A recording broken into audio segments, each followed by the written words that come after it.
د مهربان رب په سپېڅلي نامه سلامتیاوې او رحمتونه دې پر تاسو وي. د خیر برکت او مهربانۍ میاشت مو نیکمرغه.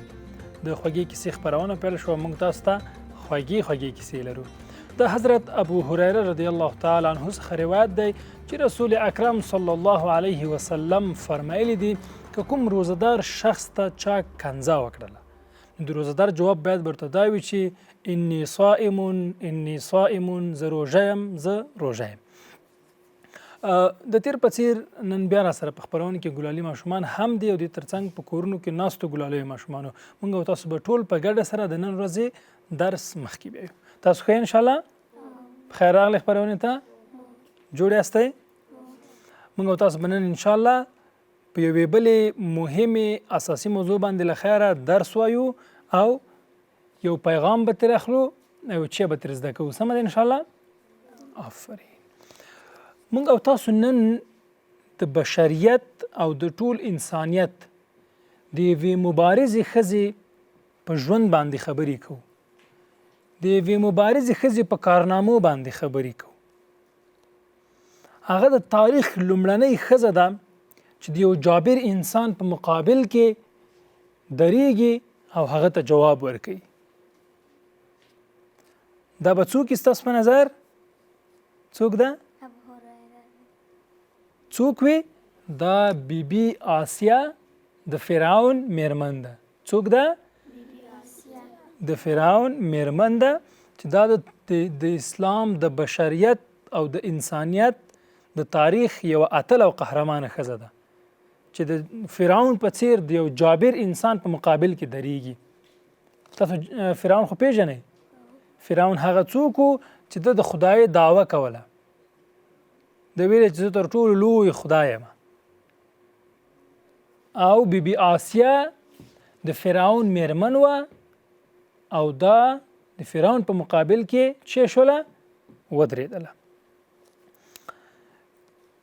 قرآن موږ ته همدا کیسه کوي او د اسلام او بشریت د تاریخ یو مبارزه ښځه موږ تاسو ته معرفي کوي او د دې ترڅنګ وایي چې دا باید ستاسو لپاره الګو اوسیږي.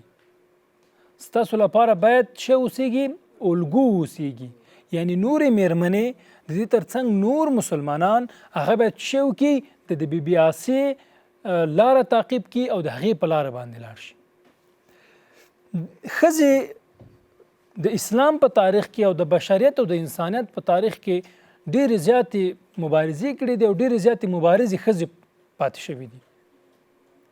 د بیلګې په توګه موږ او تاسو په یو څو باندې غواړو چې نن خبرې وکړو. د نړۍ د لوی ظالم پر وړاندې چې مبارزه وکړه هغه څوک وه؟ بیبي آسیا وه چې د فرعون چې د خدای دعوه یې کوله د هغې پر وړاندې مبارزه وکړه. مخکې به له خیره په درس کې زده کوو چې هغه څه ډول مبارزه وکړه. دویمه، اولینه ښځه چې هغې اسلام قبول که هغه د حضرت محمد صلی الله علیه وسلم میرمن وه، خدیجة الکبرا، بیبي خدیجه وله چې هغې اول اسلام قبول که په رسول اکرم صلی الله علیه وسلم باندې اسلام راوړه او دا تجارت او ژوند او زندگی ټول د الله تعالی په لاره کې مصرف کړ. دریمه خبره چې موږ او تاسو ګورو مبارزه ښځه چې هغه په اسلام کې د شهادت مقام ګټلی دی، یعنی لومړنۍ ښځه د شهادت مقام یې ترلاسه کړی دی. هغه څوک ده؟ بیبي سمیه ده. دا د اسلام او بشریت په تاریخ کې درې مبارزې ښځې وي او همداسې په اسلام کې او د بشریت په تاریخ کې ډېرې زیاتې داسې نورې مبارزې میرمنې هم پاتې شوي دي چې دوی د ژوند په ډګر کې او په بېلابېلو اړخونو کې مبارزې کړي دي او د خپلو میرمنو او د خپلو مسلمانانو ورونو ترڅنګ یې مبارزه کړې ده او خدمت یې کړی ده. آسیا بیبي هغه ښځه ده چې موسی علیه السلام یې ژغورلی ده. کله چې موسی علیه السلام یې سیند ته وغورځوه، اوبو ته یې وغورځوه او هغه د فرعون تر کوره پورې هغه ورسېده، نو دا بیبي آسیې وژغوره. بیبي آسیې دا راواخیسته او خپل کور ته یې راویسته تر څو د دې ساتنه او پالنه وکړي. فرعون غوښتل چې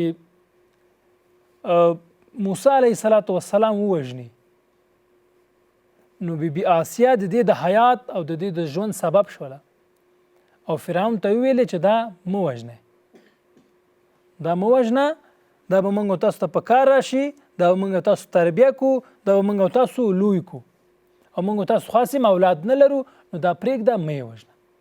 نو بیبي آسیا د موسی علیه السلام د حیات او ژغورنې چا وه سبب شوله.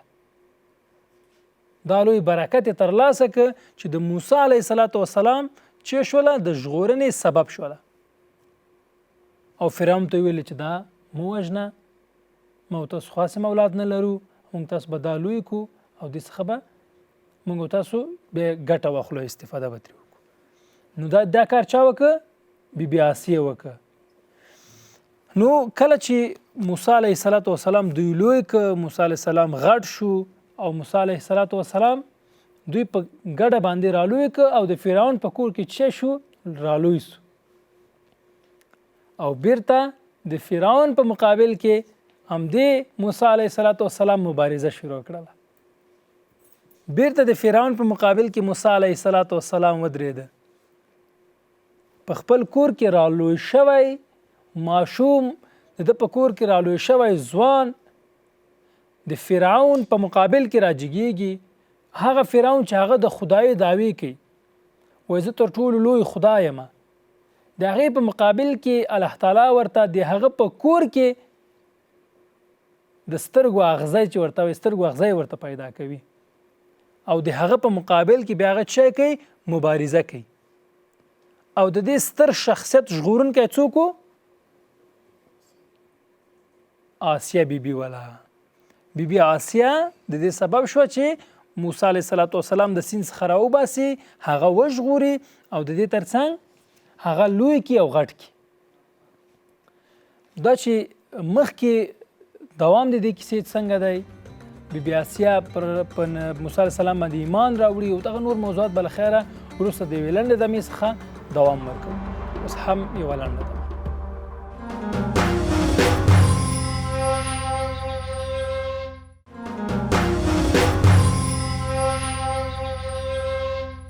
بیا هم ښه راغلاست قدرمنو لیدونکو. په دې هیله چې درس تاسو لپاره جالب تمام شوی وي او څه مو زده کړي وي. موږ د موسی علیه السلام او بیبي آسیه په ژوند باندې غږیږو، د نړۍ تر ټولې مبارزې ښځې په اړه باندې غږیږو چې قرآن د ټولو مؤمنانو لپاره الګو معرفي کړې ده. تاسو انشاءالله خسته شوي نه درس کې؟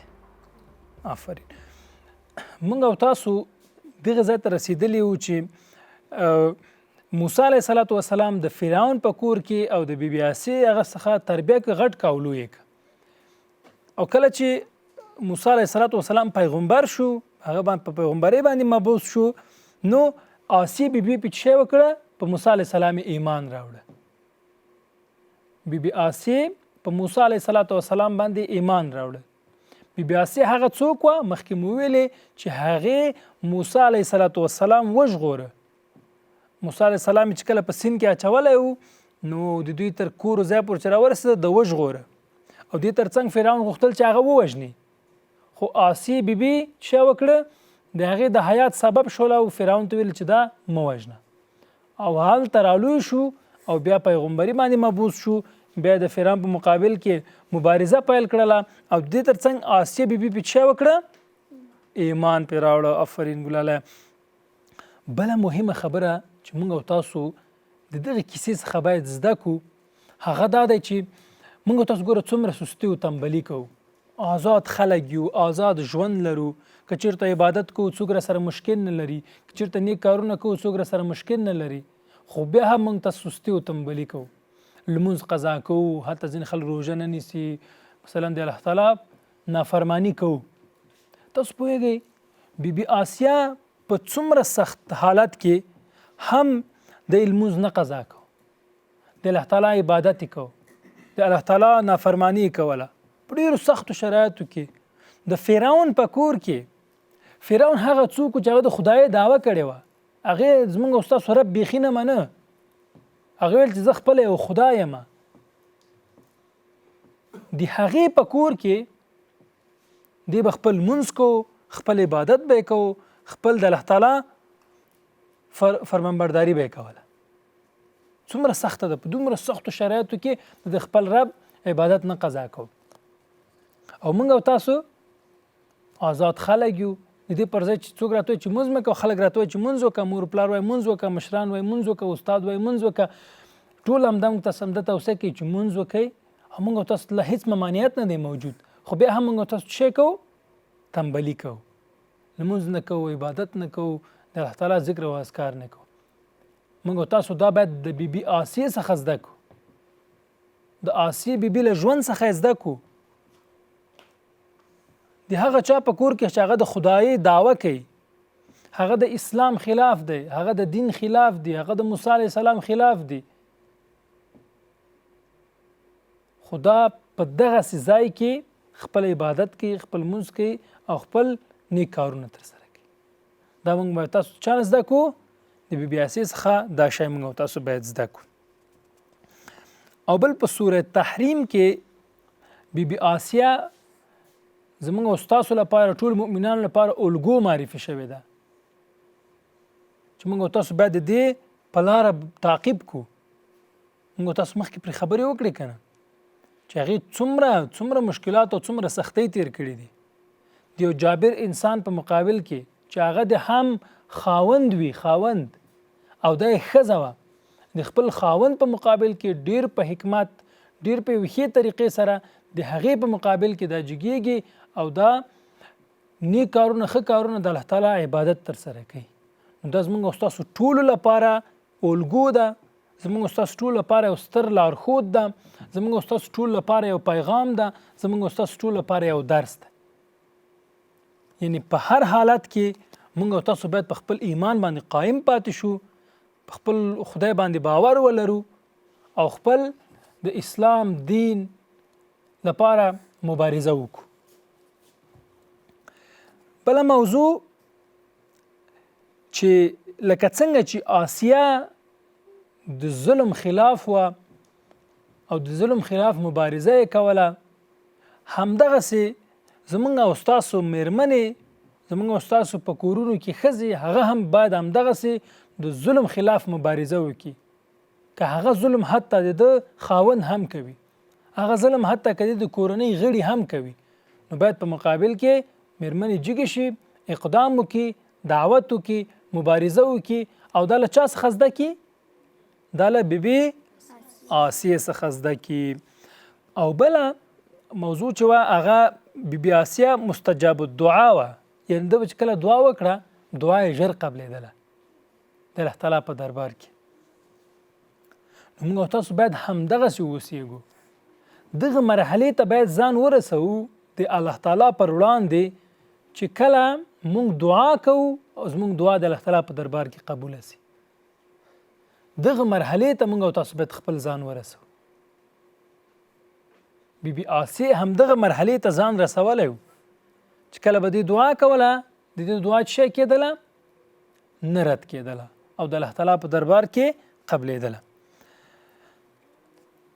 او بل چې موږ تاسو ته کوو، موږ تاسو باید هر څه د الله تعالی څخه وغواړو، د الله تعالی څخه غوښتنه وکړو، د ښه ژوند، د نیکمرغه ژوند، د بریالیتوب، د کامیابۍ، دا ټولې غوښتنې د خپل رب څخه باید ولرو.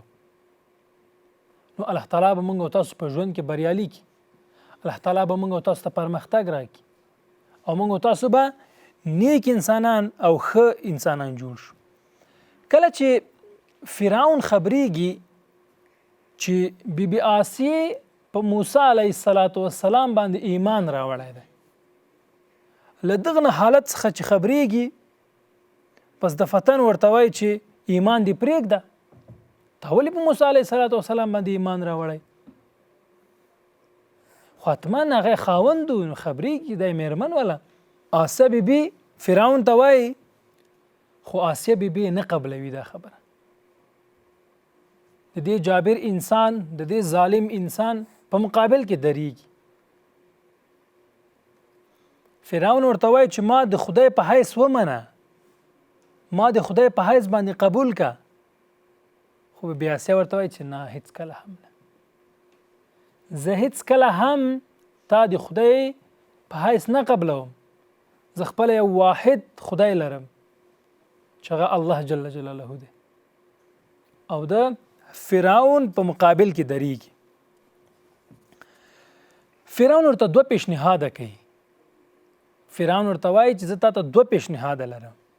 ښه دوستانو، اوس د فرعون دغه دوه پیشنهاده به څه وي او بیرته به د دې دوه پیشنهادونو په مقابل کې د آسیه بیبي غبرګون څه وي، په دې به له خیره وروسته د یوې لنډې دمې څخه خبرې کوو.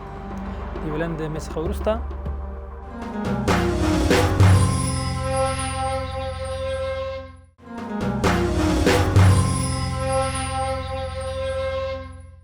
بیا هم ښه راغلاست.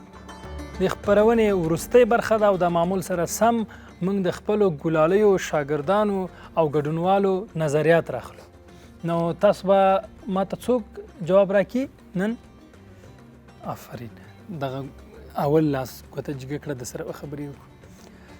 څنګه ورور؟ ښه؟ نوم دی؟ فرمان الله. فرمان الله جان. مکتب ته ځې؟ څوم ټولګي کې یې؟ پنځم ټولګي کې. څوم نمره یې؟ دویم نمره. ماشاءالله. نو ورور ته دا ماته ووایه ښه چې تا ته په دې ننني درس کې چې موږ او تاسو دلته درلوده څه جالب و چې تر زده کړه؟ بی آسیه رضی الله تعالی عنه ډېره نیکمرغه او موسی علیه السلام چې سیند کې خوشي کړی او د فرعون کور ته چې راورسېده، بی آسیه رضی الله تعالی عنه وژغوره او د سیند نه راویست. آفرین. فرید الله جان، تاسو ښه ډېره مننه. غواړئ په راتلونکي کې څه شی جوړ شي؟ قاري صاحب. غواړئ راتلونکي قاري صاحب شي؟ آفرین، ډېره مننه. اوس هم دا مایک ماته راکړه، د بلې خوا ته هغه ورور سره خبرې کوم. ستاسو نوم؟ نعمت الله جان. مکتب ته ځې؟ څوم ټولګي کې؟ شپږم. ماشاءالله. شپږم. مدرسې ته هم ځې؟ هلته څه وایې؟ قرآن کریم. ماشاءالله. ته غواړې په راتلونکي کې څه جوړ شي؟ قاري صاحب. ته هم غواړې قاري صاحب شې؟ ماشاءالله. آفرین. ما ته دا ووایه چې تا د نن درس څخه څه زده کړه، چې درته جالب؟ بسم الله الرحمن الرحیم. بی آسیه هیڅکله د خپل د ایمان نه وانه وختله چې فرعون کافر د خپل مبارزه وکړه. آفرین. د هغې په مقابل کې مبارزه وکړله او ودرېدله. ډېره مننه. خیر اوسئ، خوشحاله اوسئ. تاسو ټول نه د خدای نیک انسانان او ښه انسانان جوړ کړي. سمه ده انشاءالله؟ آفرین. موږ او تاسو خپل بحث او خپله کیسه او خپل درس دې ځای ته رسولی و چې بی آسیې ته فرعون دوه پیشنهاده وکړل. کله چې فرعون خبر سو چې بی آسیه ایمان قبول کړی، بی آسیه مسلمانه شوې ده، په موسی علیه السلام باندې ایمان راوړی دی، نو ورته ویل چې دا کار مه کوه، د دې ما د خدای په حیث ومنه، زه خو ستا خاوند یم. هغه ورته ویل چې نه، هېڅکله زه هم داسې نه کوم. بیا ورته ویل زه تا ته دوه پیشنهاده لرم. یو پیشنهاد مې دا دی چې څومره مال غواړې، دنیا غواړې، پیسې غواړې، جایداد غواړې، هر شی چې غواړې زه تا ته درکوم، خو ته د خپل ایمان څخه واوړه او ما د خدای په حیث ومنه. او که چېرته داسې دې ونه کړل، زما دوهم پیشنهاد دا دی چې تا ته زه شکنجه کوم، تا ته عذاب درکوم او تا سره به زه مثلا په زندان کې دې اچوم. څو پیشنهاده شول؟ دوه. دا پیشنهاد یې ورته وکړل. نو دلته آسیه بیبي دعا وکړله، خپل رب ته دعا وکړله، او بیبي آسیه خو مستجاب الدعا وه، موږ مخکې ویلې د هغې دعا زر قبلېدله. ویل چې ای خدایه، ما ته د فرعون د کور نه ډېر مهم ما ته څه دی؟ جنت دی. زه د فرعون ماڼۍ نه غواړم، د فرعون کورونه نه غواړم، د فرعون ښه ژوند نه غواړم، ما ته په جنت کې یو کور راکړه. یوه دعا یې دا وکړله. بله دعا یې دا وکړه چې خدایه، ما د فرعون د شر څخه خلاصه کړه.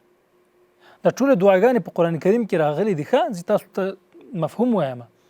نو ورته وایي چې خدایه، ما د فرعون له شر څخه خلاصه کړه.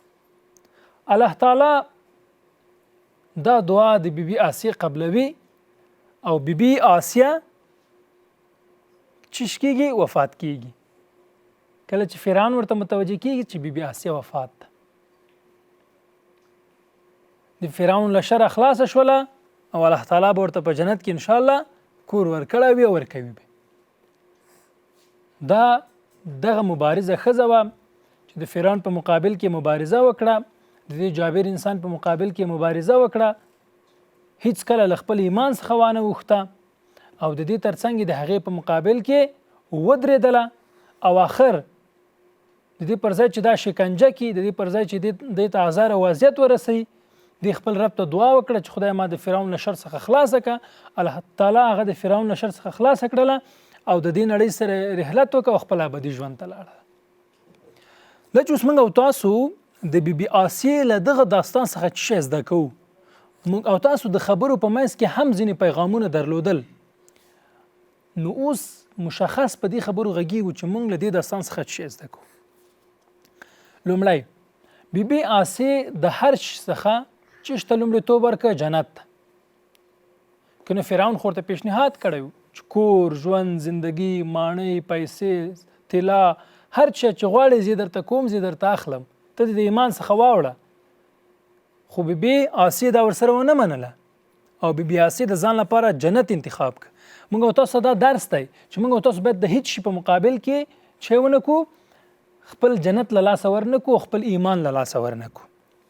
په ډېرې عاجزۍ سره، په ډېرې مهربانۍ سره، په ډېرې مینې سره خپل رب ته دعا وکړو چې خدای زما مشکلات حل کړي، زما ستونزې حل کړي، ما نه نیک انسان جوړ کړي، ما نه ښه انسان جوړ کړي، ما ته د ګناهونو بښنه وکړي، ما په نیکه لار روان کړي او ما ته په ژوند کې هغه څه را نصیب کړي چې زما پکې خیر او ستا پکې رضا وي. او دې ترڅنګ د خپل ژوند اهداف چې په ژوند کې څه شی لرئ، غواړئ په ژوند کې څه شی جوړ شئ. تاسو زموږ نسلونه زمونږ راتلونکي یاستئ، تاسو به سبا زمونږ مشران کېږئ، نو تاسو هر رقم دعا کوئ، د هغې غوښتنه کولی شئ. په لنډو کې وایو چې په هیڅ صورت کې به د خپل ایمان مقابل کې معامله نه کوو. لکه بی بی آسیه دومره پیسو جایداد هیڅ په مقابل کې د خپل ایمان په وړاندې هغه څه ونه کړله، معامله ونه کړله. له بده مرغه ځینې خلک شته چې د پیسو او د ډالر او د دې شیانو په مقابل کې د خپل دین څخه اوړي. خو موږ او تاسو دا د بی بی آسیې څخه باید زده کړو چې هغې د فرعون ماڼیګانې هر څه ورته ورکول، خو دې په خپل ایمان باندې باقي پاتې شوله. او د دې ترڅنګ موږ او تاسو باید څه شی وکړو؟ کوښښ وکړو، زده کړې وکړو، تعلیم وکړو، ترڅو نیکمرغه ژوند ولرو، ښه ژوند ولرو او خپل هیواد او ټولنې ته خدمت وکړو. سمه ده انشاءالله. دا به د بی بی آسیې ژوند کیسه او مبارزه. صحیح شو انشاءالله چې هم تر زده کړي اوسئ. او ډېره زیاته مننه له تاسو هم او د قدرمنو لیدونکو څخه هم ډېره زیاته مننه چې تر دې دمه له موږ سره پاتې شول. خدای دې وکړي چې یو څه له دې نننۍ کیسې څخه زده کړي اوسئ. تر بیا مو په مهربانه رب سپارم.